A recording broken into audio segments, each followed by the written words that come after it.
Birinci qruplara düşən belə bir maraqlı çevrə sualına baxaq. Deyir, mərkəzləri O1 və O2 nöqtələrində olan iki çevrə K nöqtəsində xaricdən toxunur.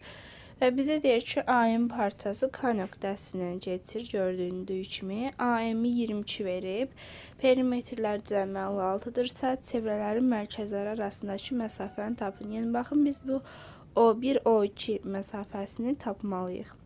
Bilirik ki, baxın, O1-dən OK-ya olan məsafə radiusdur. Bu hissədə radiusdur. Buraya R1 deyək, burada R1 olsun. Sonra baxıram ki, bu məsafədə R2-dir. Bu məsafədə R2-dir. Bu məsafə R2-dir. Və bizə nə deməli? Radiuslar cəmini istəyir. İndi baxaq sualın həllinə. Bizə AM-i də 22 verir. Baxın, ümumi isə 22-dir. Məsələn, mən bura x desəm, burada olacaq 22 çıxaq x2, bu ümumi isə 22 olsun. Bizə perimetrlər cəmində 56 verib. İndi toplayaq. R1 ilə R1 oldu 2R1. Üzərinə gələk 22 çıxaq x. Üzərinə gəlsin x. Üzərinə gəlsin R2-ni. Bizə 56 verib. Burada x-lər ixtisar getdi.